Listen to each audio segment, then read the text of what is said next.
বরের থেকে লক্ষ্য বুঝি বরের কণ্ঠস্বরের ধ্বনি প্রতিধ্বনি আকাশে বাতাসে অতুলনী। পাকিস্তানের সামরিক বাহিনী এদেশের নিরস্ত্র মানুষের উপর আক্রমণ ও হত্যাযজ্ঞ করলে বঙ্গবন্ধু 26শে মার্চ প্রথম পরে বাংলাদেশের স্বাধীনতা ঘোষণা করেন। তার ঘোষণায় বলা হয়েছিল, এটাই হয়তো আমার শেষ বার্তা। আজ থেকে বাংলাদেশ স্বাধীন। বাংলাদেশ মাটি থেকে পাকিস্তান দখলদার বাহিনী শেষ। সৈনিককে বিতাড়িত এবং চূড়ান্ত বিজয় অর্জিত না হওয়া পর্যন্ত আপনাদের এ লড়াই চালিয়ে যেতে হবে। বঙ্গবন্ধুর এই ঘোষণা পরাধীন বাঙালি জাতির জন্য ছিল এক অনিবার্য আহ্বান। এই বিষয়ে আপনার মন্তব্য কি? ওনার যে নির্দেশ বাঙালিরা আমরা কাজ করছি, কাজ করার পরে 9 মাস যুদ্ধ করার পরে আমরা স্বাধীনতা অর্জন করছি। 9 মাস পরে পাক হানাদার বাহিনী এর দিকে বিতাড়িত হয়েছে।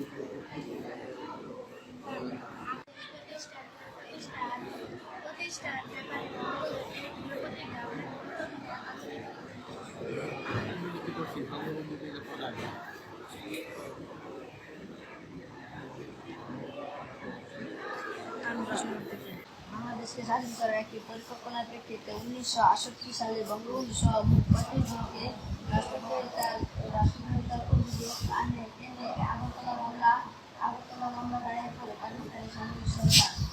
এই ঘটনাটি আপনাকে কতটুকু আনন্দিত করেছে? সেটা আমরা পাকিস্তান সরকারের বিরুদ্ধে আন্দোলন করেছি, স্লোগান দিয়েছি, আমরা আন্দোলনে সহযোগিতা করেছি, সরাসরি আন্দোলন মাঠে নামছি। এই বিদ্যালয়ের পাশে দিয়ে যে রাস্তাটা গেছে কালীবাজার পর্যন্ত, এই রাস্তা দিয়ে মুক্তিযোদ্ধারা ভারতে যাইতো, আসতো, ভারতে যাইতো, ট্রেনিং করতো, ট্রেনিং করে আবার এদিকে ফিরে আসতো। যেমন আলুকা এলাকায় দক্ষিণ অঞ্চলের মুক্তিযোদ্ধারা এই রাস্তা চলে যেতে যাইতে হবে। এই রাস্তা দিয়ে মুক্তিযোদ্ধা আমরা চলাচল করছি। এই দিক দিয়ে জায়গা আমরা ভারতে গেছি, ভারত থেকে ট্রেনিং করে আবার এই দিক দিয়ে আসছি নাকি। এটাই ছিল মূল রাস্তা, এটাতে মুক্তিযোদ্ধারা যাইত। আর এরকম সুন্দর এই রাস্তা ছাড়া আর কোনো যাওয়ার কোনো পথ ছিল না, বুঝলাম। অন্যদিকে সব দিকে রাজাকার, আলবদর, পাক হানাদার, এরা হ্যাঁ এরা আমাদের কি ছিল, মুক্ত ছিল। আমাদের জন্য পুরোপুরি নিরাপত্তা ছিল। এটা আমরা নির্দ্বিধায় আমরা এই দিকটা চলাফেরা। হ্যাঁ, সামনে একটা নদী আছে, এই সামনে যে গফাগুড়ি বাজার, এই না একটা নদী আছে। এই নদীতে আমরা এখানে কোনো ব্রিজ ছিল না।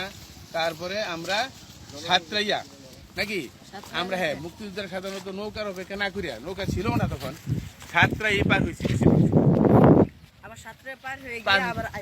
সাতরাই পার হয়ে এখানকার গেছি, আবার যখন গেছি তখন আবার সাতরাই পার হয়ে গেছি।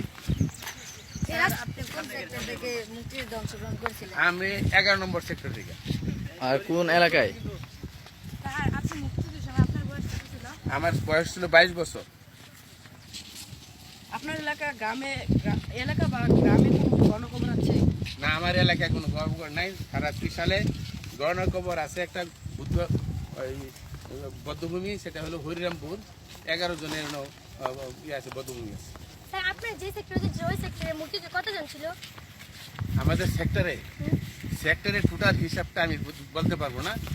এতে সেক্টরটা তো মাত্র 11টা সেক্টরে বিভক্ত হচ্ছে সারা বাংলাদেশ, নাকি? আমাদের আসলে 11 নম্বর সেক্টর। এখানে মোট কতজন মুক্তিযোদ্ধা ছিল এটার হিসাবটা সঠিকভাবে আমি দিতে পারবো। স্যার মুক্তিযুদ্ধের আপনার প্রথম অনুপ্রেরণা জায়গায় অনুপ্রেরণা জাগাইছে প্রথমে শেখ মুজিবুর রহমান। শেখ মুজিবুর রহমানের যে বঙ্গবন্ধু যে 7ই মাসের ভাষণ দিছে, সেইখান থেকে আমাদের মন এবং শরীর উত্তেজিত হয়ে উঠছে যে আমাদের এই মুক্তিযুদ্ধ করতে হবে, এমনকি পায়খানাদারদেরকে বিতাড়িত করতে হবে। সরাসরি বঙ্গবন্ধুর সাথে দেখেছেন কিংবা হ্যাঁ, দেখেছি। শত্রুদের সাথে সরাসরি লড়াই করেছেন? হ্যাঁ, শত্রুদের সাথে সরাসরি আমরা লড়াই করেছি। কোথায় দেখেছেন? 7টা ক্যাম্পে আমরা লড়াই করেছি।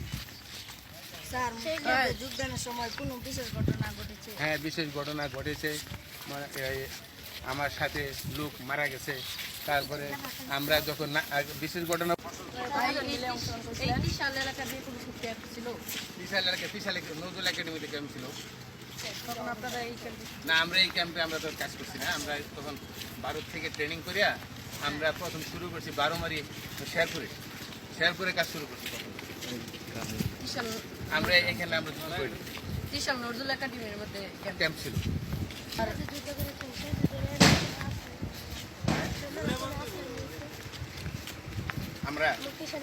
আমরা বিভিন্ন জায়গায়, বিভিন্ন স্কুলে, বিভিন্ন এই কোনো প্রতিষ্ঠানে আমরা আশ্রয় নিয়েছি, কোনো বাড়িতে আশ্রয় নিয়েছি। আমরা ওইখানে ক্যাম্প করছি। তখন যখন আমরা যুদ্ধ শুরু করছি তখন আমাদের ব্যাপক সাজ সরঞ্জাম ছিল, অস্ত্র ছিল, অস্ত্র এবং গোলাবারুদ এগুলি ছিল। আমাদের তখন আর ক্যাম্প করতে কোনো অসুবিধা হচ্ছে। মুক্তিযুদ্ধ হচ্ছে তখন এদেশের অবস্থা কিরকম এই দেশ তখন তো গরিব ছিল, রাস্তাঘাট ছিল না, এই যে পিছনে কাদা, এই কালভার্ট ছিল না, ব্রিজ ছিল না, নাকি? এই রাস্তা দিয়ে যাচ্ছে, এই রাস্তা দিয়ে আমরা যাইতাম। এই ব্রিজ তখন ছিল না, ব্রিজ ছিল না, না। আপনারা সাঁতরাইয়া যাইতেন? আমরা এই সাঁতরাইয়া এই নদী পার কষ্ট করে সাঁতরাইয়া পার হয়েছি, আবার এই দিক দিয়ে চলে গেছি। এই যে এই ব্রিজ তো ছিল না? না, এই ব্রিজ ছিল না। যাইতেন আবার আসতেন হ্যাঁ, আসতাম। ট্রেনিং শেষ করে? এইখানে কোনো ব্রিজ ছিল না, এখানে কোনো বসতি ছিল না। এই বাজারটা ছিল, বাজারটা শুধু সপ্তাহে 2 দিন বাজার বসছে, কিন্তু এনে লোকজন রাত্রে পাওয়া গেছে না। বেশিরভাগ আমরা ওইভাবে সাঁতরাই গেছি। ও স্যার আপনি জায়গা নাম্বার থেকে ওদিন ছিলেন এই ড্যামের জননেত্রী প্রধান কে ছিল? 11 সেক্টরের প্রধান হামিদুল্লাহ খান। স্যার, এই যে এই মুক্তিযুদ্ধের সময় কি এই এলাকায় কোনো ক্যাম্প ছিল? না, এই এলাকায় কাজের ক্যাম্প, মুক্তিযুদ্ধের পাকিস্তানিদের ক্যাম্প ছিল। যেমন ওইখানে এই ফকিরে বাজার একটা ক্যাম্প ছিল রাজাকারদের। তারপরে এই নজরুল একাডেমি ছিল, পুরাবাড়ি ছিল, ডানিখোলা ছিল। স্যার এই এলাকা থেকে কি কেউ মুক্তিযুদ্ধে অংশগ্রহণ করেছিলেন? হ্যাঁ, এই সমস্ত এলাকায় আছে, মুক্তিযোদ্ধা আছে। স্যার, এক মিনিট, মুক্তিযুদ্ধের সময় তো কোন সময় কোন দিক দিয়ে এনে হতে পারে? এই দিক দিয়ে রাস্তা এটাই ছিল। মারা গেছে। এই এলাকায় কি কোনো রাজাকার আলবদর আছে? কোন এলাকায়? এই এলাকায় রাজাকার আলবদর নাই এমন কোনো জায়গা নেই। সবখানে সবখানে রাজাকার আলবদর আছে। আমাদের রামপুরে না, আমাদের ওই রামপুরে মুক্তিযোদ্ধা আরো আছে, যেমন পাহিদের আর অনেক আছে। আচ্ছা মুক্তিযুদ্ধে এই যুদ্ধের সময় নারীরা যে অংশগ্রহণ করে তার কি কোনো ঘটনা বা স্মৃতি আছে? নারীরা অংশগ্রহণ করছে তবে এই এলাকায় নেই। আপনি কি কোনো পদক পাইছেন? না, আমি কোনো পদক পাইনি। যে জীবন বাজি রেখে মুক্তিযুদ্ধে অংশগ্রহণ করেছেন, সরকার আপনাদের কতটুকু মূল্যায়ন করেছে? সরকার, আমরা দেশ স্বাধীনের পরে আমরা যে সরকার যে পাইছে আমরা মূল্যায়ন পাইনি। 96 সালে যখন কিনা শেখ হাসিনা আবার আমাদের জননেত্রী বর্তমান প্রধানমন্ত্রী, উনি আমাদেরকে মুক্তিযুদ্ধকে মূল্যায়ন করেছে বিভিন্নভাবে। উনার জন্য উনি আমাদের যেভাবে মূল্যায়ন করছেন, এটা আমরা আশাও করতে পারিনি যে মুক্তিযোদ্ধাদেরকে সম্মানী ভাতার ব্যবস্থা করছে, মুক্তিযোদ্ধার সন্তানদের জন্য ওই চাকরির ব্যবস্থা করছে। ওনার কাছ থেকে আমাদের আর বেশি এসে বেশি আর চাওয়া কিছু। আমরা যখন মুক্তিযুদ্ধ করছি তখন আমাদের এর কোনো চাওয়া পাওয়ার আশায় আমরা মুক্তিযুদ্ধ করছি, কিন্তু আমরা এক সময় খুব করুণ অবস্থায় ছিলাম, মুক্তিযুদ্ধের পরিচয় দিতে পারি নাই।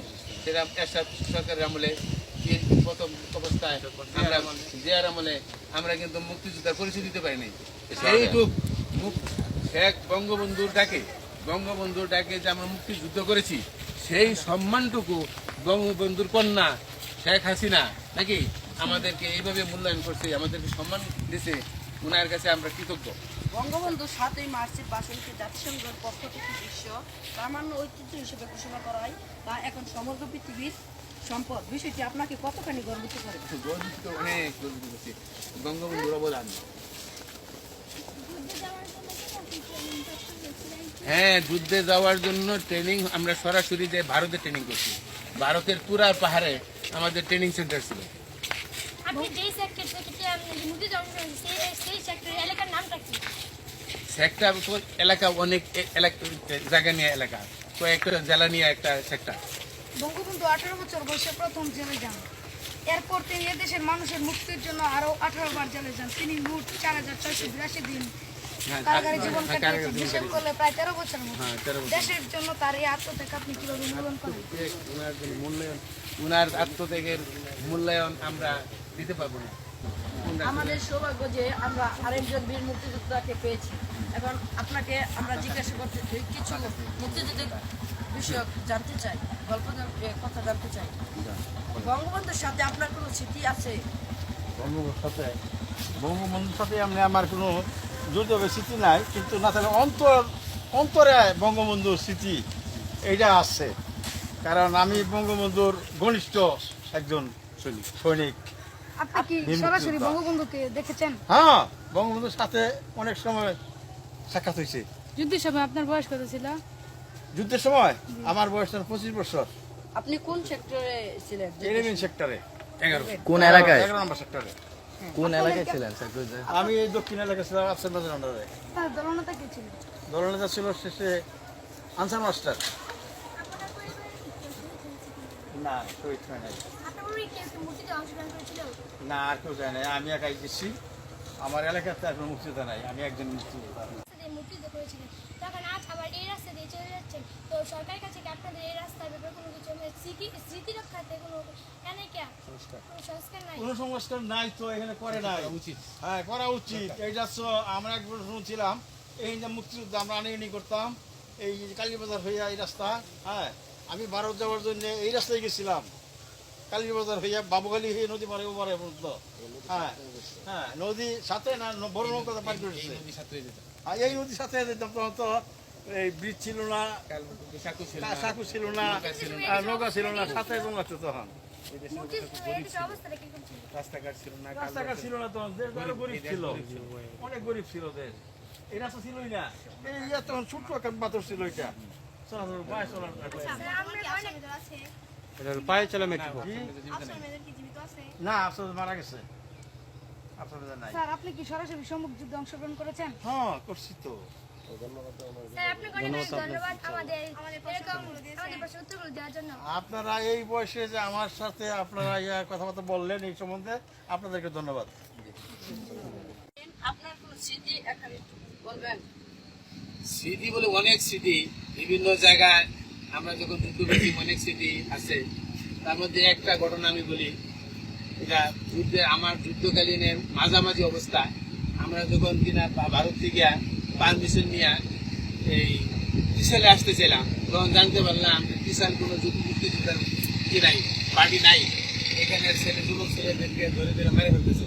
তখন আমরা ওই ভারতের একজন বিএসএফ আছে, বিএসএফ অনুমতি দিলাম আমরা আমাদের আমরা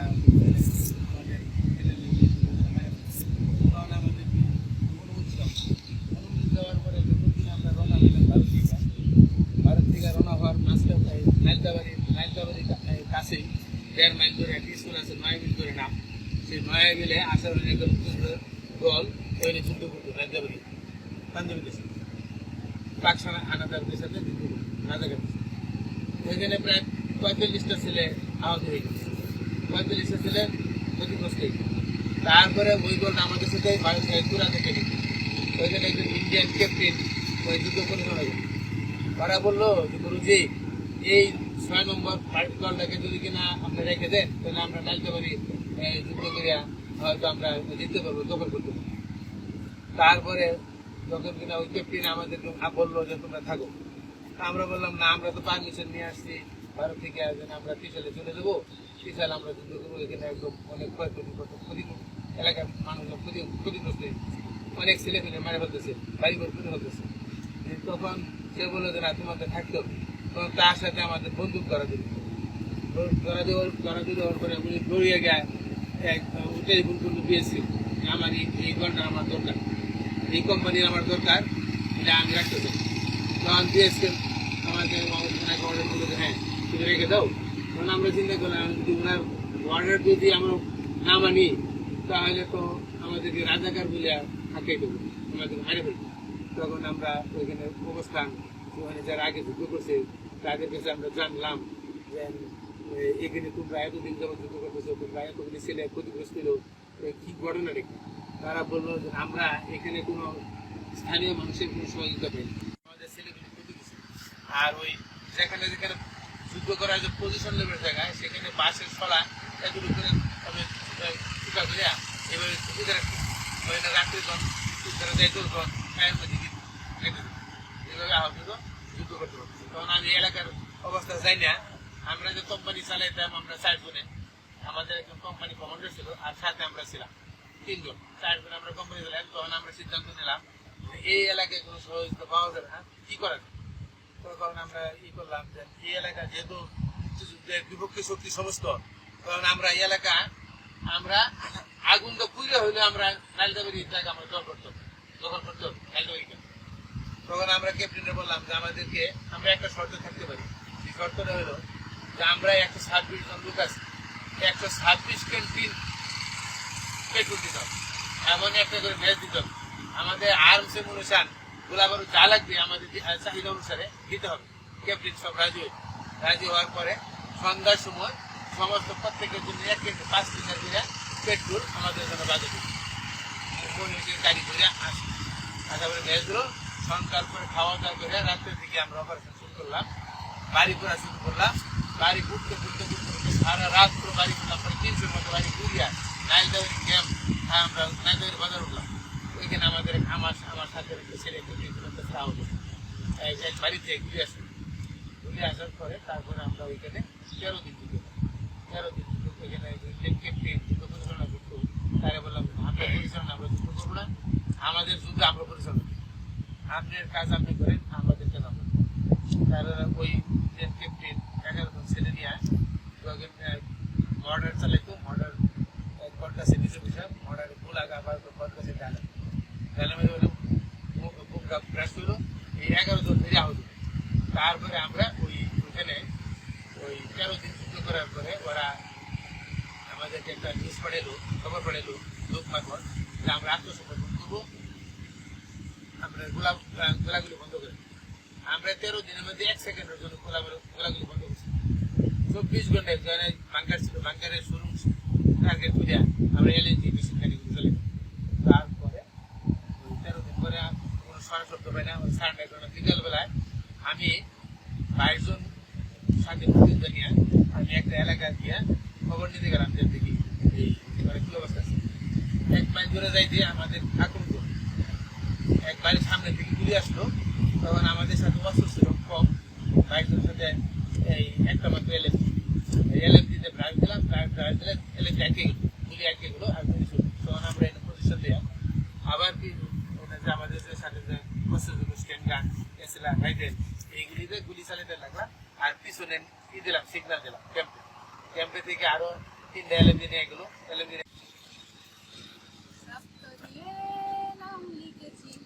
বাংলাদেশের নাম, রক্ত দিয়ে নাম লিখেছি বাংলাদেশের নাম। মুক্তি ছাড়া সমুদয়, মুক্তি ছাড়া সমুদয়, এই জীবনের দাম, এই জীবনের দাম।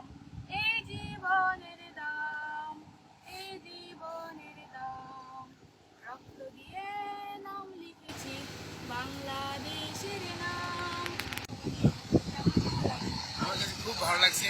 তোমরা যে এক্ষেত্রে যুদ্ধ সম্পর্কে আমার কাছে জানতে চাইছো, তোমাদেরকে জানার যে আগ্রহ, সেটার জন্য আমি অত্যন্ত আনন্দিত। এমনকি তোমাদের সকলকে আমি ধন্যবাদ জানাই। আপনাকে অনেক ধন্যবাদ। আপনাকে অনেক ধন্যবাদ। আমাদের রামপাল পক্ষ থেকে আমাদের অনেক সরকার এবং মুক্তিযুদ্ধ করতে আমরা যা জানি না তার থেকে জানতে পারি। ধন্যবাদ তোমাদের প্রতি। সালাম দেব।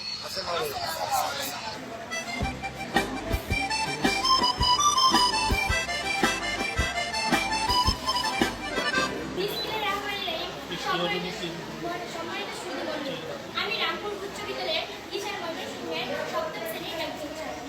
আমি বিপুল উৎসাহ উদ্দীপনা ও আগ্রহের সঙ্গে জানাচ্ছি যে আমাদের মাঝে আরও একজন বীর মুক্তিযোদ্ধা মোহাম্মদ আল্লাহ সাত্তুর মদিন সরকারকে পেয়ে আমরা অনেক ধন্য হয়েছি। তার সাথে আজ আমরা তিনি 1971 সালের মুক্তিযুদ্ধে তিনি সরাসরি অংশগ্রহণ করেছেন। তিনি যে মুক্তিযুদ্ধে অংশগ্রহণ করেছেন তার কবি বক্তব্য আজ আমরা তার কাছে একটা গল্প শুনতে চাইছি। আপনি কি সেই গল্পটা আমাদের শোনাবেন?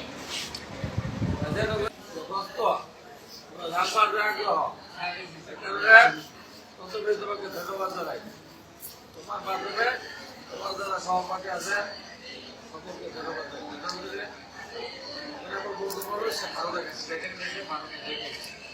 আমি ভারতে দেখি আমার যুদ্ধের কমান্ডারগুলো মেজর বন্ধু ভালো আসতে ভালো কাজ করে ধর্ম তার হরিরাপুরে জন্ম, তারপরে ভালো কাটেছে। ভারতীয় মুক্তিযুদ্ধের আমাদের দেশের মুক্তিযুদ্ধের নেতৃত্ব দিচ্ছে মেজর আশ্চর্য দিয়েছেন। আর এখন গেলুগা তোমার আমরা আমার ঠাকুরকে মারা গেছে। এই বাড়িতে ঠাকুর থেকে আমাদের কথা হয়েছে খাইবার করে করলো কথা করবে ভাই যখন করবে ওইটাকে রাখ করতে চাইছে ওরা সে করা পায় তারপরে তুমি করবে আরো পরে আপনার খাওয়া থাকলে আমার কথা বললো যে আরেক করে যে পরে বুঝছে বুঝে সাউথটা ঘুরে ঘুরে কথা যাচ্ছি দিতাম। তারপরে ওই কথা বলতো যে ঢাকা ময়মনসিংহ অত্যন্ত করে ওদের একটু অবধারিত আছে যে আমরা আপনি এটাকে যে ঠাকুরের ব্যবস্থা পড়াশোনা যদি হতো ঠাকুর ধরতো তারা যুদ্ধ যারা যুদ্ধ করছে জীবনে বাজি থেকে তারপরে আমরা বাড়ি থেকে আর ঢাকার সাহস হলো না। পরে ভদ্র জগতের আগে আমার রওনা দেয় আমার বন্ধুদের তোমার 1971 সাল 7ই মার্চ জাতীয় জনক বঙ্গবন্ধু শেখ মুজিব আগে দিতে তোমার কথা 1970 সালে প্রথম পাকিস্তান সরকারের অধীনে তখন রাষ্ট্র পাকিস্তানে তার নেতৃত্বে পূর্ব পাকিস্তান এবং পশ্চিম পাকিস্তান ভাগ আছে। বাংলাদেশের পূর্ব পাকিস্তান আর হেড পশ্চিম পাকিস্তান, যেরকম পাকিস্তান বলে নামাজি পশ্চিম পাকিস্তান। তখন 70 সালে ডিসেম্বর মাসে জাতীয় পরিষদের নির্বাচন হয়েছে। 17ই মার্চের প্রাদেশিক পরিষদের নির্বাচন। ওই নির্বাচন অংশ নেয় আওয়ামী লীগ 169 সিটের মধ্যে 187 এমএলএ হয়েছে। অর্থাৎ সারা বাংলাদেশের মেজরিটি হয়েছে সরকার গঠন করার মতো সংখ্যা। শেখ মুজিব তারা জাতির পিতা বঙ্গবন্ধু বিভিন্ন বাড়িতে ঘোষিত করা হয়, সে তার সরকার গঠন করে বারবার টাল বাড়া করে পার্লামেন্ট গঠনের কথা পার্লামেন্ট না বলতে সরকার গঠন করা পার্লামেন্টে ডাকে না, আবার ডাকে 20 একটা করতে থাকে। তখন বঙ্গবন্ধু দিচ্ছে এরা 22 দিচ্ছে, ক্ষমতা দিবে না, ক্ষমতাটা হস্তান্তর করবে না। তারপর বঙ্গবন্ধু বললেন যে অসহযোগ আন্দোলন ডাক দিলেন।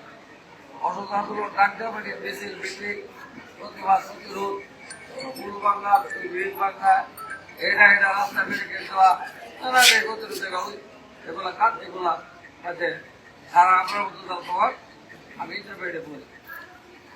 তোমার আমি ইন্টারমিডিয়েট ছাত্র ছাত্রলীগের সভাপতি। আমরা ওই নতুন একাডেমি মাঠা মাসের লাড়িটা ট্রেনিং দেওয়া শুরু দিল কিভাবে লেফট রাইট রাইভে দিতে চালাম না পয়লা বার দিয়ে যাওয়ার পরে বার যাই 14 16 তারপরে জাতির বিকাশকে আমরা তৎকালীন সময়ে বঙ্গবন্ধু শেখ মুজিব তাতে পাঁচ জাতির মধ্যে অসুবিধা আর যা কিছু আছে সাথে তাই জানবে আমার এবারে সংগ্রাম মুক্তি সংগ্রাম আমার সংগ্রাম স্বাধীনতা ওই তার ভাষণ থেকে উদ্ভূত হইয়া তারপরে আমরা মুক্তিযুদ্ধ থেকে দাঁড়িয়ে আমরা বলছি আমাদের আর এটা ঠেক লাগছে আমাদের আর করার কিছু সময় আপনি কোন চাকরি ছিলেন? ভেতর আফসার 11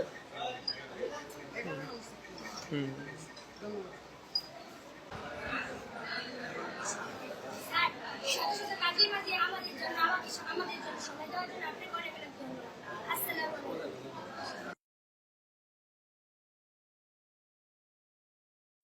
আমরা এখন এসেছি মুক্তিযুদ্ধের খবর পরিদর্শন করতে। আমরা মুক্তিযোদ্ধা সে বেঁচে নেয় এবং তার ছেলেকে, মুক্তিযুদ্ধের নাম হচ্ছে অহায়দারি, আমরা তার ছেলেকে পেয়েছি। আমরা তাকে কিছু প্রশ্ন জিজ্ঞাসা করব, আপনি কি সেগুলো উত্তর দিবেন? অবশ্যই আমি উত্তর দেব। আমরা এখন বীর মুক্তিযোদ্ধার সন্তানকে নিয়ে আমরা তার খবর পরিদর্শন করতে যাব।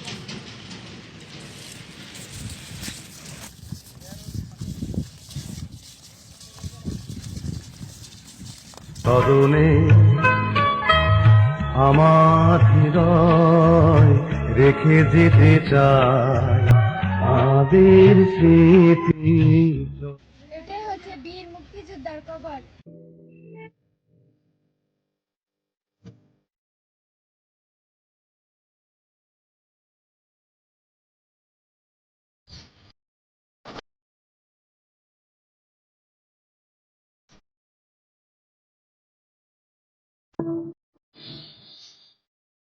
হচ্ছেন তার ছেলে, ওর নাম হচ্ছে বাবুল মিয়া। ওনার সাথে আমরা কিছু কথা বলবো। মুক্তিযুদ্ধের সময় আপনার বাবা কয় নং সেক্টর আছে? 11 নম্বর সেক্টরে আছে। মানে কয়েকটা অপারেশনের সেক্টরের নাম বলুন। এই সেলের ঘাটে অপারেশন ছিল, তারপরে ময়মনসিংহ ইউনিভার্সিটির মধ্যে অপারেশন ছিল। মুক্তিযুদ্ধ চলাকালীন আপনার বাবার সাথে যারা সহযোদ্ধা ছিল তাদের মধ্যে থেকে শহীদ হয়েছিল হয়েছিল যশোরে 7 জন ছিল। আমার বাবার মুখে আমি শুনছি। যখন মুক্তিযুদ্ধ হয়েছিল তখন আপনার বাবার বয়স কত ছিল? আমার বাবার বয়স আসলে 38 বছর। বাবার সাথে আর কে কে মুক্তিযুদ্ধ ছিল? আমার বাবার সাথে এই এলাকার মধ্যে আমার বাবাই আছিল, আর অন্য কেউ আছিল না। এই এলাকার মধ্যে আমার বাবাই আছে। আচ্ছা, আপনি যখন ছোট ছিলেন তখন কি আপনার কোনো মুক্তিযুদ্ধের বিষয়ে কোনো স্মৃতি আছে? হ্যাঁ আছে, আচ্ছা, এইটা বলবেন। আমি বলবো। যখন এই দেশে যুদ্ধ আরম্ভ হলো, এই দেশে এইখানে যখন আসলো মুক্তিযুদ্ধ হানাদার বাহিনী, তখন এই দেশের মানুষ ওই জায়গায় সেফলাইয়া যা বাফারছে যার তার যান বাঁচাইছে। লাশ এই পর্যন্ত, এই যে মানিক সরের বাড়ি, এই বাড়ি পর্যন্তই হানাদার বাহিনীরা আসছে। এটা আমি নিজে চোখে দেখছি। তখন আপনারা কোথায় ছিলেন? তখন আমরা আসছিলাম ওই বিলে, আমার এক দাদা আসছিল। ওই দাদা আমরা শাসত জায়গাতে 3 ভাই, 3 ভাইয়ের বিলের মধ্যে পানির মধ্যে নামাইয়া কচুরি মাথা দেখেছি। সারাদিন ওই পানির মধ্যে রয়েছি, সন্ধ্যার সময় আমরা উড়াই গেছি। আপনাদের যখন মুক্তিযুদ্ধ হয়েছিল তখন আপনারা কেমন ভয় পেয়েছিলেন? আমরা অনেক আতঙ্ক আছিলাম, আর ওই ময়মুরব্বীরা বহুত আতঙ্ক আছে। আচ্ছা, এই যে কবরস্থানে এটা কি সরকারিভাবে পাকা করে দিছে? না, কোনো সরকারের কোনো অনুদান দেয় নাই কবর ফাঁকার জন্য, এটা আমরা নিজেরাই করছি। আমরা শুনেছি যে অন্য মুক্তিযোদ্ধা ঘর কবর সরকারের অনুদানে ছিলা কবর পাকি হইতেছে, কিন্তু আমাগরটা আমরা নিজেরাই করেছি। এই কবরস্থানটা যদি এই ভালো একটা রাস্তা নাই, মানুষ আইসা জমা করতে পারে না, তারপরে মানুষে জানতে পারে নাই যে এখানে একটা মুক্তিযোদ্ধার কবরস্থান আছে, জানতে পারে নাই। তা আমি বলবো যে আমি মুক্তিযোদ্ধার সন্তানের তরফ থেকে সরকারের কাছে, আমি মাননীয় প্রধানমন্ত্রীর কাছে আমি বলবো যে এই মুক্তিযোদ্ধা আমার আব্বা এই কবরস্থানটার দিকে একটু না দৃষ্টি নন্দন দেওয়ার জন্য। আপনাকে অসংখ্য ধন্যবাদ। আপনার কাছে অনেক শিখতে পারলাম। আপনার এই মূল্যবান সময়টা নিয়ে আমাদেরকে না দিলে আমরা হয়তো শিখতে পারতাম না। তোমাদেরকেও অসংখ্য ধন্যবাদ।